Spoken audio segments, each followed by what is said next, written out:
True World Order, Debunking World Order. Canada has long been celebrated as a beacon of multiculturalism and a refuge for immigrants from around the world. Among these immigrants, many Sikhs have settled in Canada, bringing with them rich cultural traditions and a strong sense of community.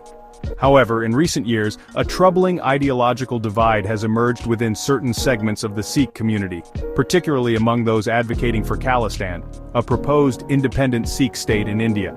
This movement has not only raised concerns about extremism, but has also led to significant diplomatic tensions between Canada and India. Reports highlight how this ideological problem is manifesting in Canada, and its implications for national security. The Khalistan movement, which gained momentum during the 1980s in India, has found renewed vigor among some expatriate Sikhs in Canada. While the majority of Sikhs are peaceful and contribute positively to Canadian society, a faction has increasingly adopted radical views that advocate for violence and separatism. Media outlets have reported on various incidents involving these groups, emphasizing their potential to incite violence and disrupt community harmony. For instance, clashes between pro-Khalistani protesters and those opposing them have erupted at events across Canada. In one notable incident, a protest outside a Hindu temple in Brampton turned violent, with pro-Khalistani activists confronting attendees.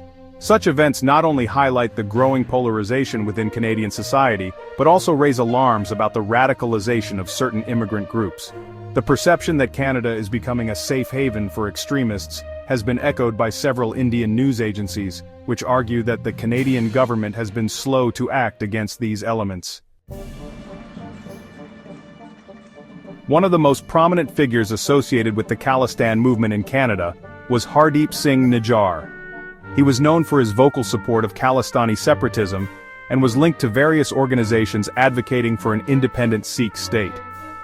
Despite being accused by the Indian government of involvement in terrorist activities, specifically as a leader of the Khalistan Tiger Force, Nijjar garnered support from some segments of the Canadian political landscape. Multiple international reports have pointed out that Nijjar's activities were often overlooked or downplayed by certain Canadian political figures, including members of Prime Minister Justin Trudeau's Liberal government. This perceived support for individuals with questionable backgrounds raises concerns about Canada's approach to national security and its handling of extremist ideologies. Critics argue that such leniency could embolden other radical elements within the country. Nijjar's assassination in June 2023 marked a turning point in Canada-India relations. Following his death, Prime Minister Trudeau publicly suggested that there may be links between Indian agents and Nijjar's killing, showcasing his support for the extremist cause, extending support for a convicted foreign-born terrorist. Media outlets globally reported extensively on this development, exposing how Canada has become a safe haven for individuals accused of terrorism. Moreover, Nijjar's past activities were kept hidden from the Canadians by the Liberal government to safeguard their own political interests. The fallout from Nijjar's assassination has been profound, straining diplomatic relations between Canada and India to unprecedented levels. In response to Trudeau's allegations, India vehemently denied any involvement and accused Canada of harboring terrorists on its soil. This situation escalated with both nations expelling diplomats and issuing travel advisories against each other. Media have characterized Canada's handling of Khalistani activists as negligent, arguing that it undermines India's sovereignty and poses risks to regional stability. Reports suggest that intelligence agencies are increasingly concerned about how these activists are using Canadian soil to promote separatist agendas and recruit followers. Moreover, this diplomatic rift has broader implications for Canada's international standing. As a nation that prides itself on human rights and democratic values, Canada's perceived inability to address violent Khalistani extremism within its borders could lead to questions about its commitment to global security initiatives. Another figure who has drawn significant attention is Gurpatwant Singh Pannun, who is associated with pro-Khalistani rhetoric and has been declared a terrorist by India. He is known for his inflammatory speeches and calls for violence against those opposed to Khalistani ideology. Pannun is currently on India's no-fly list and continues to operate freely in Canada, raising questions about the effectiveness of Canadian law enforcement in dealing with individuals linked to terrorism. Reports from Indian media indicate that Pannun's activities are closely monitored by both Indian intelligence and Canadian authorities. However, there is a perception among critics that Canada is not doing enough to address the threat posed by individuals like Pannun. The lack of decisive action against such figures contributes to concerns about Canada's commitment to combating extremism within its borders. Pannun's presence in Canada serves as a rallying point for pro-Khalistani supporters, further polarizing communities along ideological lines. His speeches often incite anger among those who call for unity and peace within our societies, leading to heightened tensions within multicultural neighborhoods where both Sikh and Hindu communities coexist. The ideological divide surrounding the Khalistan movement reflects broader challenges within Canadian society regarding immigration and integration.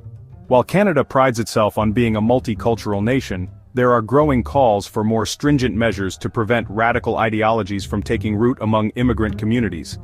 The failure to adequately address these issues risks alienating moderate voices within those communities who seek peaceful coexistence. Media reports often emphasize that many Canadians are increasingly concerned about how extremist ideologies are being allowed to flourish unchecked. There is a growing sentiment that political correctness may be hindering necessary discussions about national security and public safety. Furthermore, some analysts argue that political leaders may be reluctant to confront these issues directly due to fears of alienating Sikh voters or appearing intolerant toward minority communities.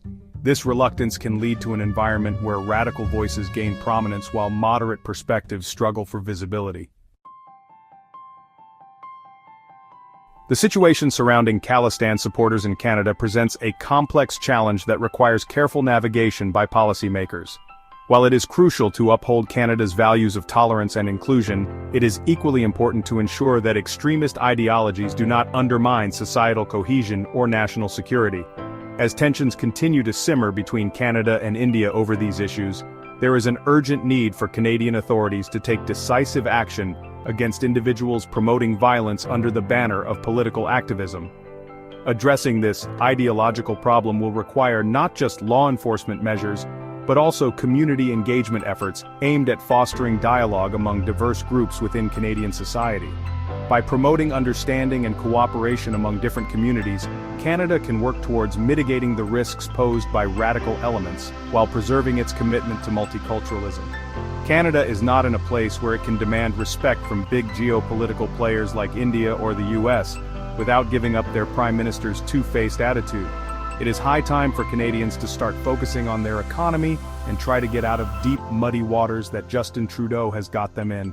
It's not long before the USA imposes heavy tariffs on the Canadian trades and sabotages their final hope of financial recovery to good old days.